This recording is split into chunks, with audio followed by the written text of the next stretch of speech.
জিলকাদ মাসের দ্বিতীয় জুমাবারে জুমার সালাত আদায়ের জন্য আমাকে আপনাকে দুনিয়ার সর্বশ্রেষ্ঠ ঘর মসজিদে আসার এবং কোরআন ও সুন্নাহ থেকে কিছু কথা বলার ও শোনার মতো তৌফিক দান করেছেন। এজন্য আমরা অন্তরের অন্তরস্থল থেকে হৃদয়ের মধ্যে যতটুকু ভালোবাসা আছে সবটুকুকে উজাড় করে দিয়ে উচ্চ আওয়াজে বলি আলহামদুলিল্লাহ।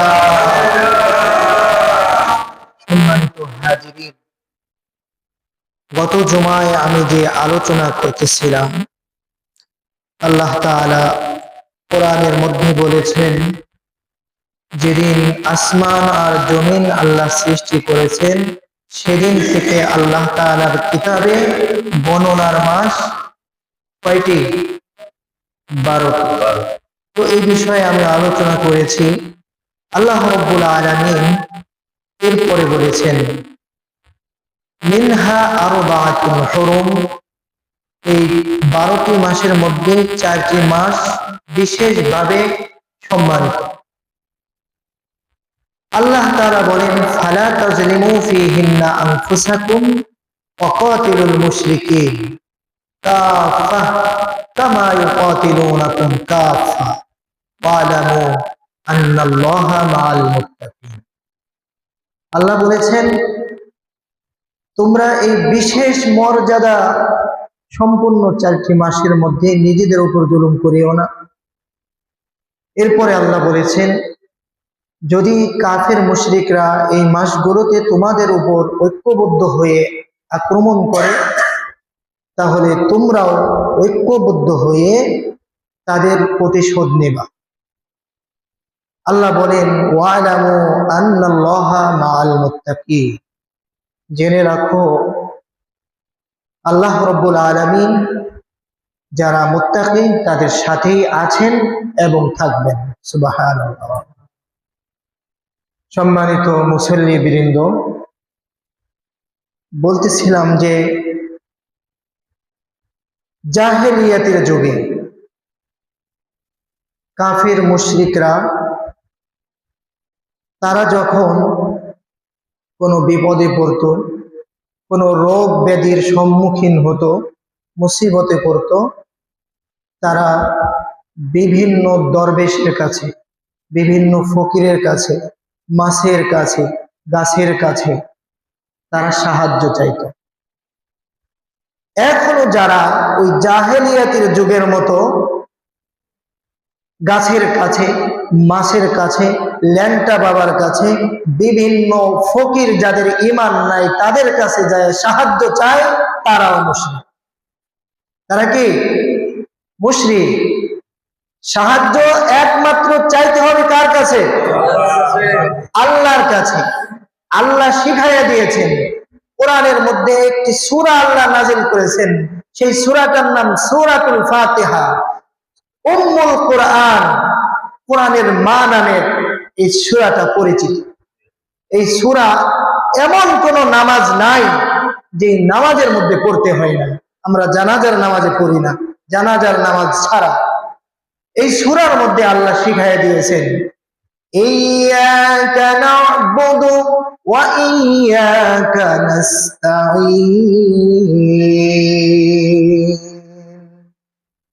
আল্লাহ বলেন বান্দা যখন নামাজে দাঁড়ায় তখন আমার কাছে সাহায্য চায়। ইয়্যাকা না'বুদু ওয়া ইয়্যাকা নাস্তাঈন। আল্লাহ আমরা তোমারই ইবাদত করি, আমরা তোমার কাছেই সাহায্য চাই।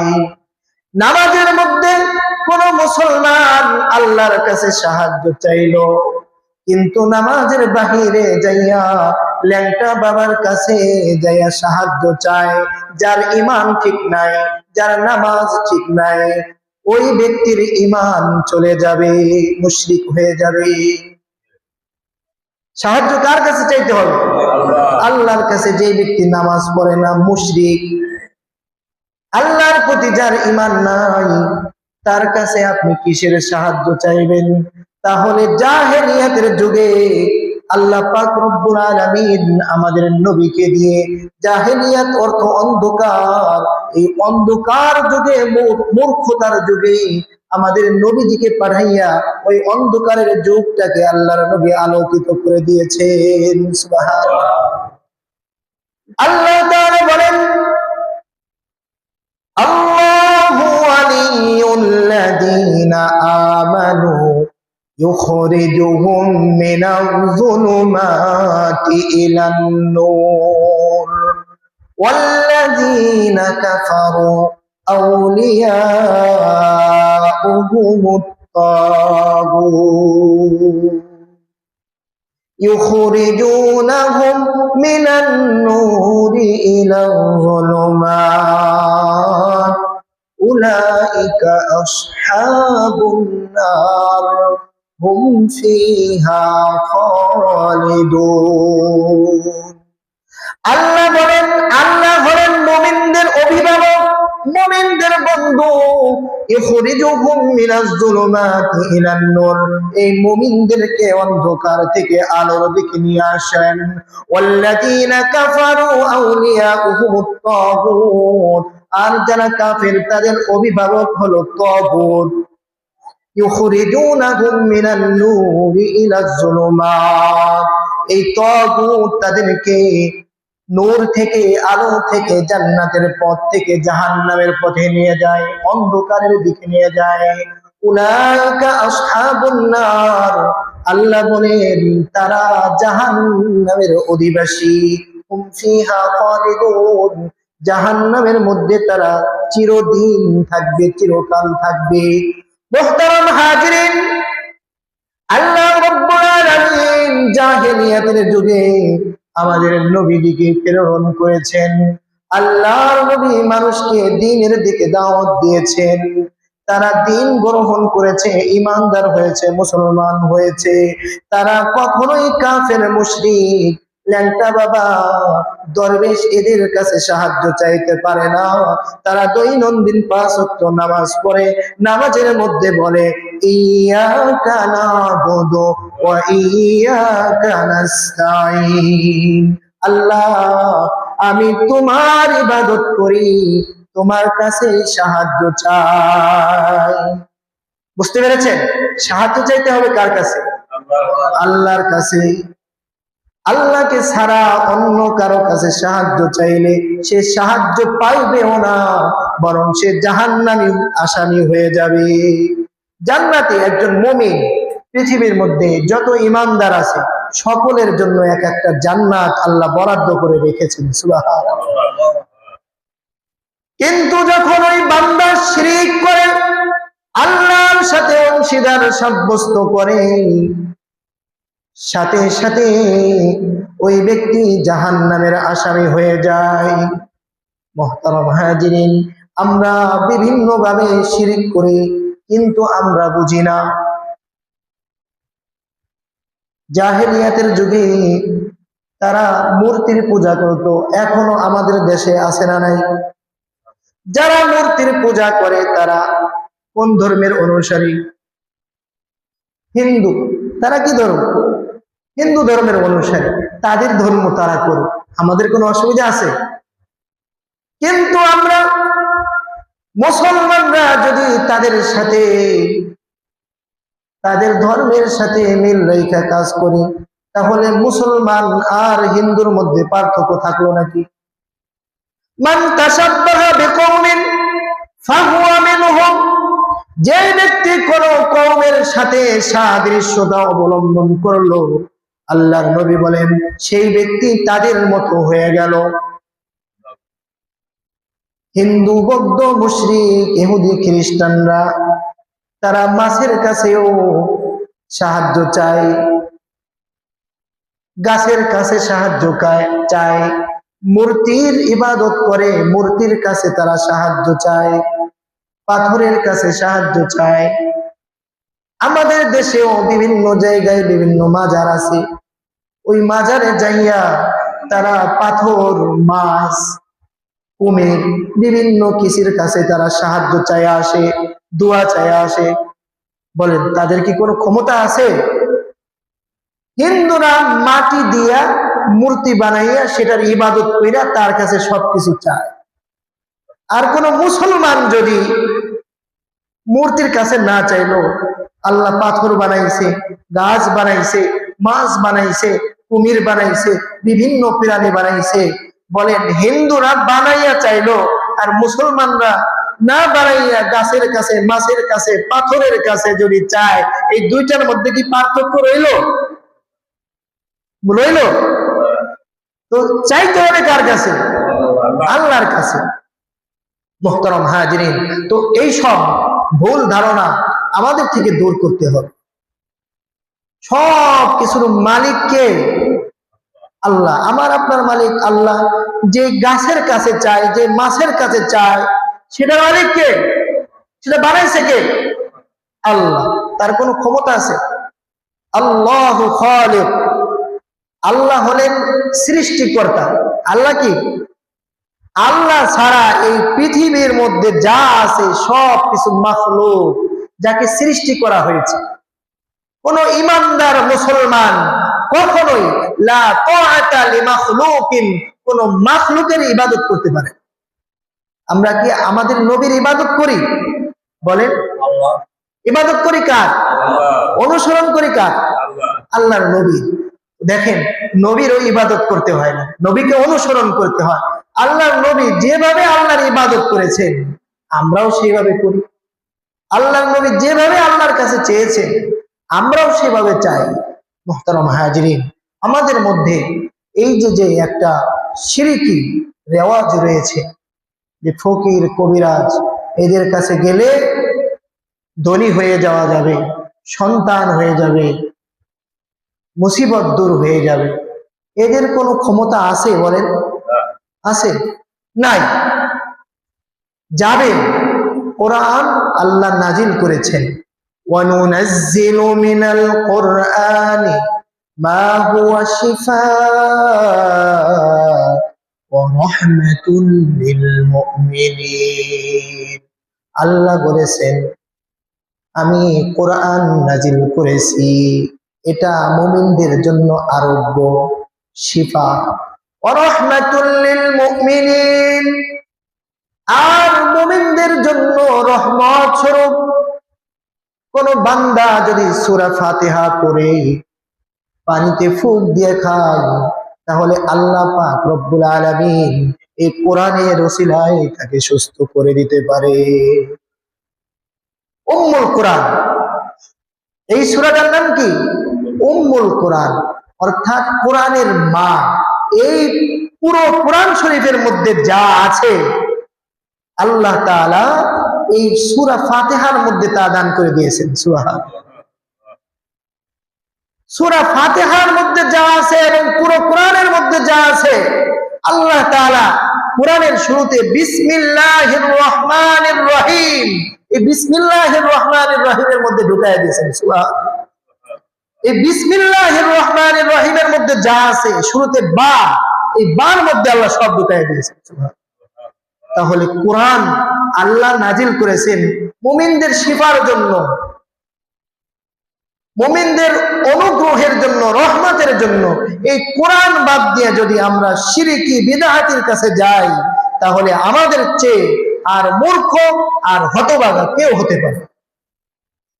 মুহতারাম হাজিরিন, আমরা সর্ব অবস্থায় জাহেলিয়াতের যুগে যেমন তারা শিরিক করত, মুশরিক ছিল, আমরা তার থেকে আল্লাহ তাআলার কাছে পানা চাই এবং আমরা নিজেরাও সতর্ক থাকবো, পরিবার পরিজনদেরকেও সতর্ক রাখবো। পারবো তো ইনশাআল্লাহ? আল্লাহ আমাকে এবং আমাদেরকে তৌফিক দান করুন, আমিন। মুহতারাম হাজিরিন, তো আজকে জিলহজ মাস, জিলকদ মাসের দ্বিতীয় জুমা, জিলকদ মাসের দ্বিতীয় জুমা। যারা হজে যাবে, যারা হজে যাবে তারা আশায় আছে না? আল্লাহ পাক রব্বুল আলামিন যেন যারা হজের নিয়ত করেছে আল্লাহ যেন তাদেরকে সুস্থ শরীরে নিয়ে যান এবং সুস্থ শরীরে আল্লাহ তাআলার মহান হুকুম, মহান বিধান পালন করে আর যার যার কর্মস্থলে, যার যার দেশে নিরাপদের সাথে গুনাহ মুক্ত করে ফিরে আনেন। সকলে বলেন আমিন। এবং আমাদেরকেও যেন আল্লাহ তাআলার ঘর মরণের আগে একবার হলেও যেন আল্লাহ জিয়ারতের তৌফিক দান করেন। সকলে বলেন আমিন।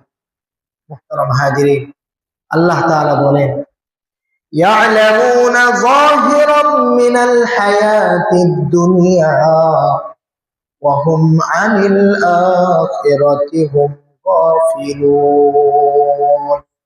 আল্লাহ তাআলা সূরা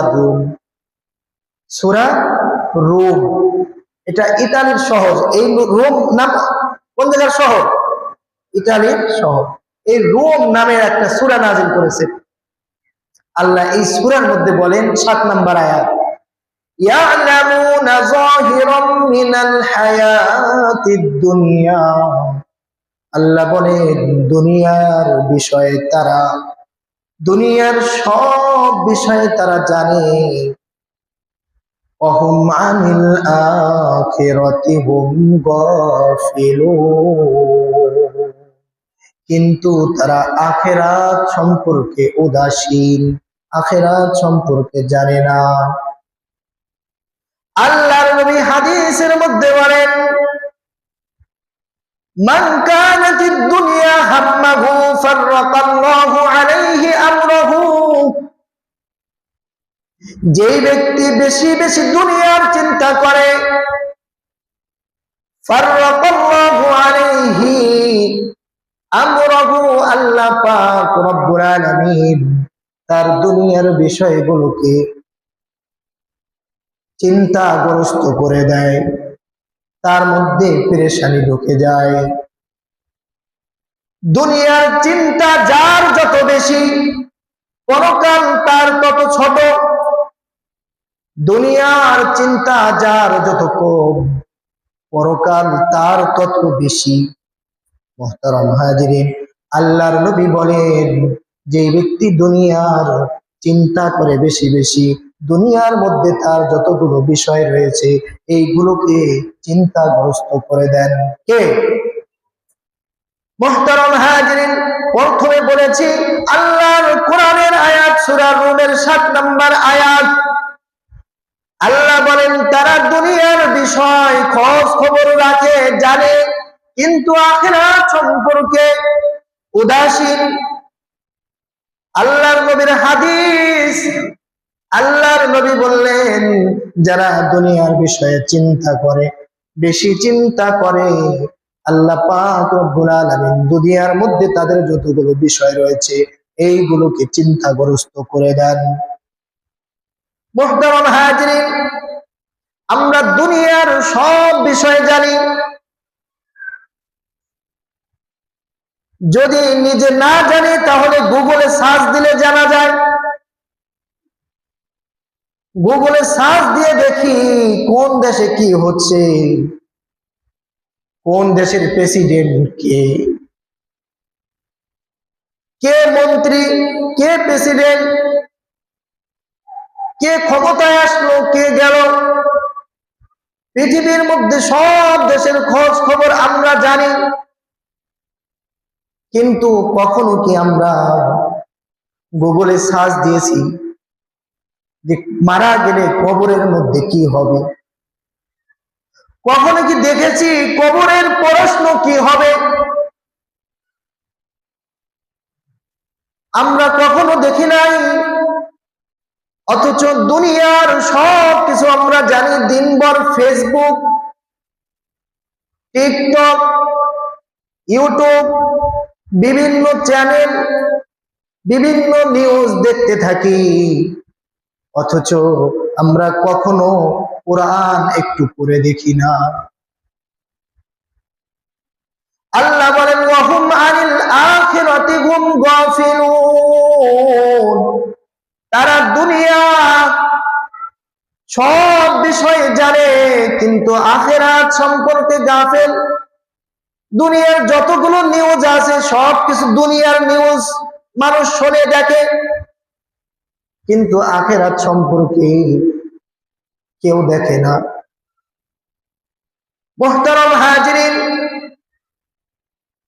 এই যে মাসটি চলছে, এই মাসে মানুষ বাংলাদেশ থেকে বিভিন্ন দেশ থেকে হজের জন্য রওনা হচ্ছে।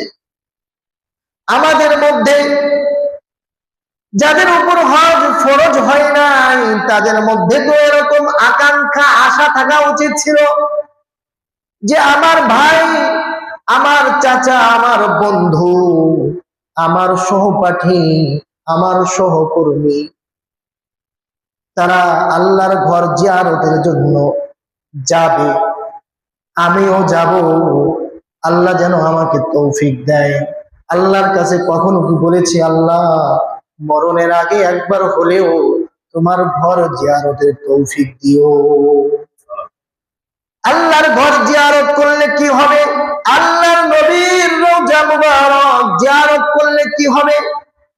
যেই ব্যক্তি একবার ওই হাজরে আসওয়াদ চুমু দিয়েছে, আল্লাহর ঘর তওয়াফ করেছে, আল্লাহর নবী হাদিসের মধ্যে বলেছে কেমন যেন ওই ব্যক্তি খরাজা ইয়াউমিন ওয়ালাদাতুহু উম্মুহু, কেমন যেন নবজাতক নিষ্পাপ শিশু হয়ে সে হজ থেকে বাড়িতে ফিরে আসে। মুহতারাম হাজিরিন, যারা হজ করেছে আল্লাহ তাআলা তাদের জীবনের গুনাহগুলো মাফ করে দেন। কি করেন? আল্লাহ এই পৃথিবীর মধ্যে যত মানুষ পাঠাইছেন, নবী রাসূলগণ ছাড়া, গুনাহ ছাড়া কোনো মানুষ আছে? নাই। তো যখন আমার সহপাঠী, আমার ভাই, আমার চাচা, আমার সহকর্মী যখন হজে যায়, তখন তো আমার আপনার মনে এই আকাঙ্ক্ষা আশা থাকার দরকার ছিল কিনা? বিভিন্ন মানুষ বিভিন্ন দেশে যায়। একটা গজল আমি শুনেছিলাম যে মিথ্যে মায়ায় ডুবে রইলাম, মিথ্যে মায়ায় ডুবে রইলাম, সত্য চিল্লানা, দিল্লি আমেরিকা সবই চিল্লা, মক্কা চিল্লানা। দেখেন, আমাদের দেশে অনেক মানুষ অনেক দেশে যায়, যায় না? মক্কার থেকে অনেক দামি দামি অনেক টাকা লাগে, ভিসা পাওয়া যায় না, মানুষ যায় না সেখানে? যায়। কেন যায়? সেখানে যায় টাকা ইনকাম করার জন্য। সেই টাকা পাইলে দুনিয়ার মধ্যে সুখে শান্তিতে থাকা যাবে, সুখে শান্তিতে থাকা যাবে, সেখান থেকে অনেক টাকা পাওয়া যাবে, মাসে অনেক বেতন। জীবনের রিস্ক নিয়ে হয়তো পানিতে ডুবে গেলে আর কোনোদিন ফিরে আসবে না, আর যদি বেঁচে যায় তাহলে সেখানে পৌঁছাবে। এরকম হাজার হাজার মানুষ যাইতেছে, যাইতেছে না? এগুলো কিসের মায়া? মিথ্যে মায়া। কিসের মায়া? এগুলো দুনিয়া, এগুলো মিথ্যা মায়া।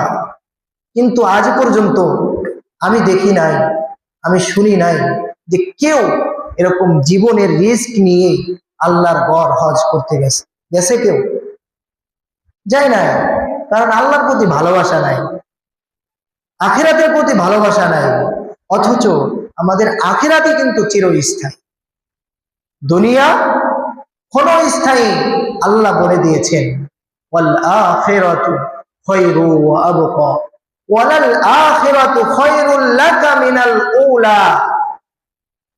আল্লাহ কোরআনের মধ্যে বিভিন্ন সূরায় বিভিন্ন ভঙ্গিতে আল্লাহ এই দুনিয়ার বান্দা বান্দীদেরকে বুঝাইছেন যে দুনিয়ার যে মায়া মহাব্বত, এটা মিথ্যা। এটা মিথ্যা না সত্য? মিথ্যা। আমি আপনি যাকেই এই পৃথিবীর মধ্যে ভালোবাসতেছি, এখন মারা যাক, ঘরের মধ্যে খাটের মধ্যে শোয়া আছে, যাকে ছাড়া নিজে খায় না, নিজে ঘুমায় না, যাকে না দেখে থাকতে পারে না, ওই মানুষটার ভেতর থেকে জানটা মালাকুল মাউত কবজ করে নিয়ে যান। দেখেন, আপনিই বলবেন আমি আর এর কাছে থাকতে চাই না, আমার ভয় লাগে, তাড়াতাড়ি ঘর থেকে বের কর। কি বলে কিনা? তাড়াতাড়ি, যদি বৃষ্টি নামে তবুও বলে তাবু দিয়ে ঢেকে যাতে সে না বেজে বাহিরে বের করো, ঘর থেকে আগে বের করো, বলে কিনা? এগুলো দুনিয়া সব মিথ্যা মায়া। আমরা যা কিছু বলি একে অপরের সাথে দুনিয়ার মধ্যে, এগুলো আবেগ। আবেগ চলবে না, বিবেক দিয়ে কাজ করতে হবে। পারবো তো ইনশাআল্লাহ? তো দুনিয়ার সব চিনলাম, দিল্লি চিনলাম, ইউরোপ চিনলাম, আমেরিকা চিনলাম, ইংল্যান্ড চিনলাম, ইতালি চিনলাম, আফ্রিকা চিনলাম, সব চিনলাম, সব দেখলাম, সব জানলাম। একবার কি এই অন্তরের মধ্যে ওই মক্কা, ওই মদিনা দেখতে ইচ্ছা করে না? কার কার ইচ্ছা করে? আমি হাত উঁচু করে দেখতে চাই। আল্লাহ তাআলা আমাদের সবাইকে যেন মরণের আগে একবার হলেও ওই মক্কা মদিনা নিয়ে যান। সকলে বলেন আমিন। মুহতারাম হাজিরিন, যেই মক্কা, যেই মদিনা ধুলো বালিকণা আমরা মাখাইতে, আমরা স্পর্শ করতে ভালোবাসি, ভালোবাসার কথাই মক্কার সাথে যার সম্পর্ক নাই সে পরিপূর্ণ ইমানদার মুসলমান না। মক্কা বলতে মক্কার যারা সরকার আছে, প্রেসিডেন্ট আছে, তাদের কথা বুঝাইতেছি না। মক্কা মদিনার সাথে মিশে রয়েছে আমার নবীর ঘাম, আমার নবীর গায়ের রক্ত, আমার নবীর চলাফেরা, আচার আচরণ, পায়ের ছাপ, প্রত্যেকটা স্মৃতি কোথায় রয়েছে? মক্কা মদিনায়। এই মক্কার সাথে সম্পর্ক রাখা বলতে এটা না যে মক্কায় যারা প্রেসিডেন্ট রয়েছে, যুবরাজ রয়েছে, তাদের সাথে না। ওই মক্কা তো আমাদের আসল কিবলা। আমরা নামাজ পড়ছি কোন দিকে তাকাইয়া? মক্কার দিকে তাকাইয়া। আমরা যখন ইন্তেকাল করি তখন আমাদের কল, আমাদের সিরাটা কোন দিকে দেওয়া হয়? মক্কার দিকে দেওয়া হয়। আমাদের সূচনা, জীবনের সূচনা, আমরা যে মাটির তৈরি, যেই বরাবর কাবা শরীফ, ওইখান থেকে মাটি নিয়েই কিন্তু আমাদেরকে তৈরি করা হয়েছে। তো আমাদের জীবনের অস্তিত্ব ছিল না, যেখান থেকে মাটি নিয়ে অস্তিত্ব আমাদেরকে দেওয়া হয়েছে। আমরা যদি সেখানের সাথে সম্পর্ক না রাখি, আমাদের অন্তরের ভালোবাসা সেখানের সাথে না থাকে, তাহলে আমরা পরিপূর্ণ মুসলমান ইমানদার না। মক্কায় রয়েছে কিন্তু কাবার সাথে সম্পর্ক নাই, সে ইমানদার? মক্কার প্রেসিডেন্ট হতে পারে, মদিনার প্রেসিডেন্ট হতে পারে, কিন্তু রওজার সাথে তার কোনো সম্পর্ক নাই, আল্লাহ নবীর সাথে সম্পর্ক নাই। সে সেখানে থাকতে পারে কিন্তু সে ইমানদার মুসলমান না। তো আমরা প্রত্যেকেই ইমানদার মুসলমান। আমাদের অন্তরের, আমাদের হৃদয়ের ভালোবাসা থাকতে হবে মক্কার সাথে, মদিনার সাথে। তাহলে আমরা দুনিয়া থেকে ঈমান নিয়ে যাইতে পারবো।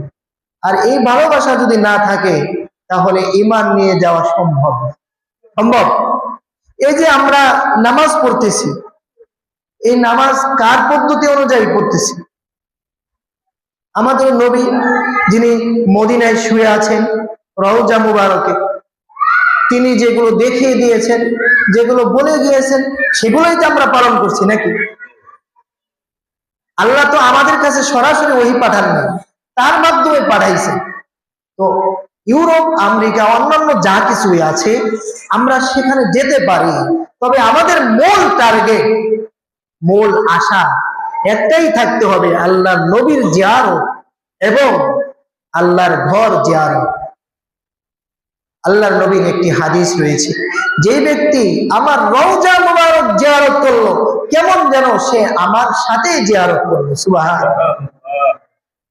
মুহতারাম হাজিরিন, নবীর সাথে যে ব্যক্তি একবার জিয়ারত অর্থাৎ সাক্ষাৎ, জিয়ারত মানে কি? সাক্ষাৎ।